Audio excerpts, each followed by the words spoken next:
سلام، خیلی خوش اومدیم به قسمت 9 504. امروز اول از همه میخوایم بریم یه متن بخونیم با کلمه های جدیدمون و بعد بریم سراغ معنی کردن کلمه ها. اگه آماده این بزن بریم. So, let's get started with the text first and then we're going to define the words. More about the guitar. The guitar is one of the oldest instruments known to man. It probably originated in the vicinity of China. There were guitars in ancient Egypt and Greece as well, but the written history of the guitar starts in Spain in the 13th century. By 1500, the guitar was popular in Italy, France, and Spain. A French document of that time concludes that many people were playing the guitar. Stradivarius, the undeniable king of violin makers, could not resist creating a variety of guitars. Also, there was no lack of music written for the instrument. Haydn, Schubert, and others wrote guitar music.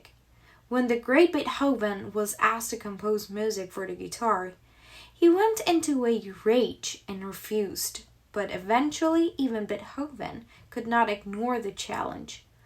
Legend tells us he finally called the guitar a miniature orchestra.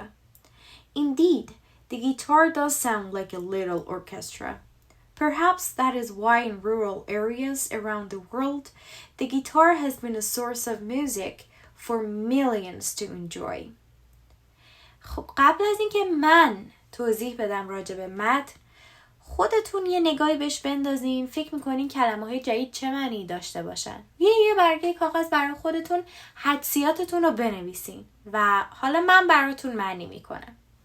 گیتار یکی از قدیمی ترین ابزارهاییه که برای بشر شناخته شده است. این ابزار احتمالاً از حوالی چین شروع شده. در یونان و مصر باستان هم گیتار وجود داشته، اما تاریخچه مکتوب گیتار از قرن 13 اسپانیا شروع میشه. تا سال 1500 گیتار تو فرانسه، ایتالیا و اسپانیا معروف شده بود. نتیجه سندی یا نتیجه مدرکی به زبان فرانسه از اون زمان اینه که افراد زیادی گیتار می نواختن و استرادیواریوس استاد مسلم سازندگان ویولون نتونست با میل خود برای ساختن گیتارهای مختلف مقابله کنه. همچنین کمبود موسیقی مکتوب برای این ابزار وجود نداشت. هایدن، شوبرت و دیگران موسیقی گیتار می نواختن. زمانی که از بتوون معروف هم خواسته شد که برای گیتار موسیقی بسازه، عصبی شد و امتناع کرد، اما آخر سر حتی بتوون نتونست این چالش رو نادیده بگیره. به گفته روایات وی سرانجام گیتار را ارکستری کوچیک نامید. واقعا هم که گیتار مثل یه ارکستر کوچیک به نظر میرسه. شاید به همین خاطره که تو مناطق روستایی سراسر جهان برای میلیون ها نفر یه منبع موسیقی بوده که از اون لذت میبردن. خیلی خوب، حالا که کلمات رو توی قالب متن دیدیم، بنابر این حدسیاتی که زدیم قراره بریم و چک کنیم ببینیم که چقدر تونستیم نزدیک حدس بزنیم. بزن بریم ببینیم کلمات چی بودن. Okay, now let's get started with the words and let's get started with the first one. A few people lived in the vicinity of the city. Vicinity of the city. Vicinity means همسایگی، مجاورت. Vicinity, vicinity, vicinity, vicinity. A few people, مردم کمی در مجاورت شهر زندگی می کردن. A few people lived in the vicinity of the city. George Washington lived in the 18th century. George Washington lived in the 18th century. Century, 100 years. قرن. جورج واشنگتن در قرن 18 زندگی کرد. George Washington lived in the 18th century. Frank's attitude sent his mom into a rage. Frank's attitude رفتار فرانک مادرش رو همچین عصبانی کرد. خشم و عصبانیت مادرش رو برانگیخت. send into a rage یعنی اینکه خشمش رو برانگیخت. So Frank's attitude sent his mom into a rage. عصبانیت همراه با خشمه. The documents have survived centuries. The documents have survived centuries. کلمه survive هم که قبلا داشتیم. century هم که قبلا داشتیم. document یعنی اسناد و مدارک. میگه این اسناد و مدارکه یک قرن رو زنده ازش بیرون اومدن و در واقع یک قرن دووم آوردن. So survive centuries. و از اونجایی که هم century آخرش y داره وقتی جمع بسته میشه تبدیل میشه به IES. Okay. Every essay needs to be concluded with a conclusion paragraph.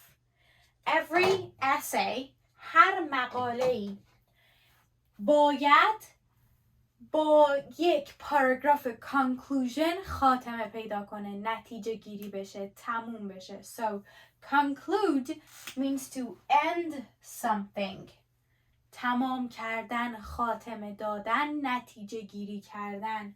So every essay needs to be concluded with a conclusion paragraph. آخرین پاراگراف یک مقاله رو بهش میگیم conclusion paragraph.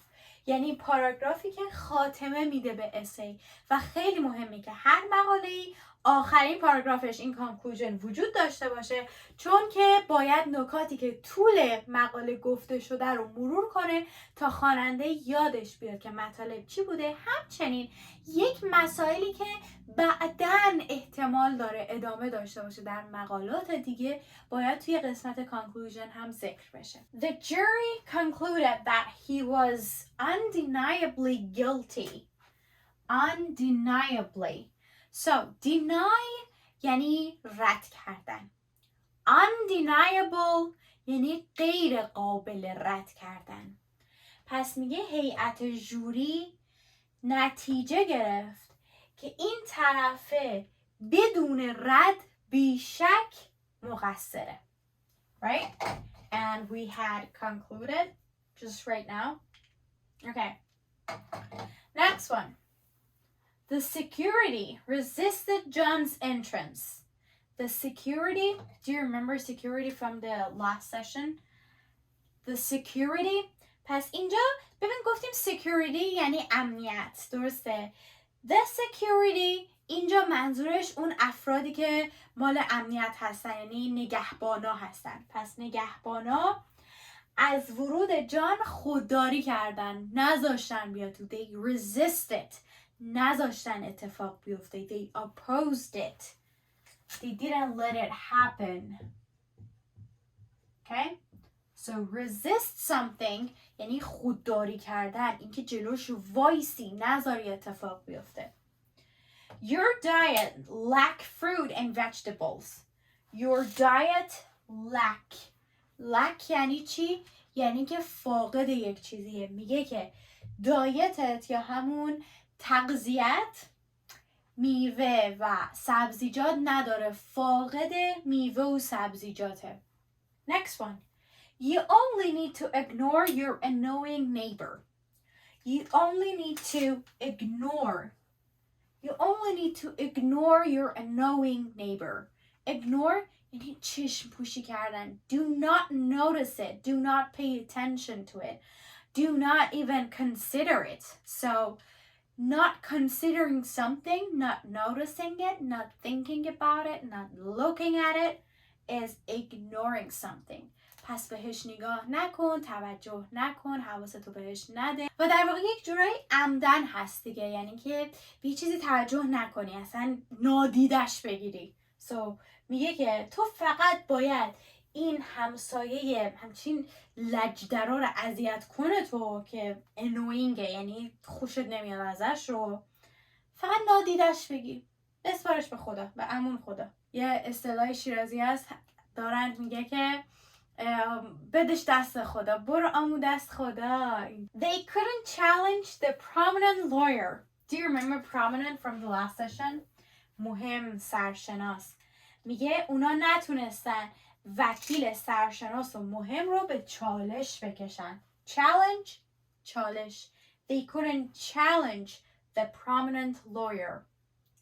He got a miniature sports car as a gift. Miniature. He got a miniature sports car as a gift.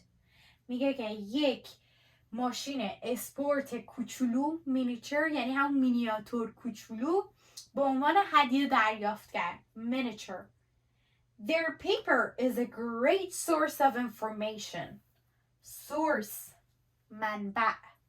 Source مثلا یه اطلاعات آدم میگیره، میگه سورست کیه؟ ویکیپدیاه، به درد نمیخوره. Okay, so their paper. اینجا paper منظورمون مقاله است. پس اگر کسی گفتش که I published a paper، یعنی اینکه یک مقاله پابلیش کردم، نه که یک برگ کاغذ.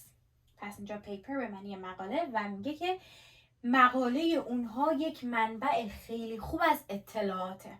خیلی خوب بچه ها، اینم قسمت امروز 504. تمرینش رو براتون میذارم، اسکرین شات بگیرین، یادتون نره کامنت های همدیگر هم بخونین، به هم جواب بدین، به هم دیگه کمک کنیم، سعی کنیم یه کامیونیتی داشته باشیم که توش با هم دیگه کار میکنیم. و میدونین که مثل همیشه تا قسمت بعدی فعلا